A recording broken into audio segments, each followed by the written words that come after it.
रे तोर पद्म फुटे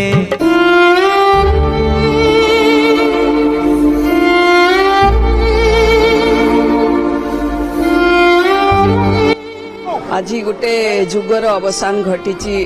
उत्तम भाई देहांत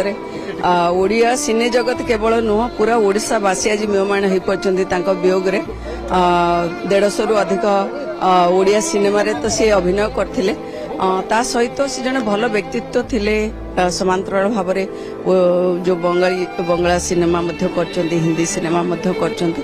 आज गोटे अपूरणीय क्षति होती सिने जगत ओडिशावासी उत्तम महांती थे आम ओडिशार गोटे विशिष्ट कलाकार से आम हृदय सबुदिन रे शांति रहते ये जगन्नाथ प्रार्थना कर। हाँ आम तो बहुत दुख लगुच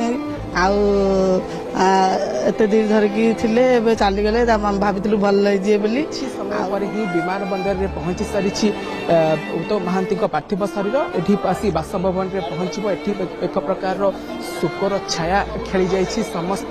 कलाकार ओडिया सिनेमा जगतर कलाकार मान कथा कहतु एवं जी साई पड़िशा अच्छा उत्तम महांती जो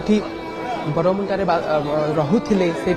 अन्य पड़ोशी मान कथा कहतु से आसी पहुंची सारी समस्त भिड़ चली प्रशासक मान कथा कहतु समस्त देखापी उत्तम महांती पार्थिव शरीर को अनेक कलाकार मान समस्त आखिरे लुह छल छल कहीं ओडिया सिनेमा जगतर जड़े सुपरस्टार प्रथम सुपरस्टार जी कि आज आउ नहांती आम कहीपर जदि अनेक समय आम देखी अनेक कलाकार एमती देहांत हवा और आज उत्तम महांती जा प्रथम सुपरस्टार एभली घटना घटवा एवं आसिकी आ किछि समय पर ही तांकर पार्थिव शरीर पहुँचब ताकू देखिबापई एठी प्रबल भिड़ प्रशंसक कथा कहतु एवं कलाकार अन्य कलाकार मान कथा कहतु जो भी कलाकार माने आसुछंती एवं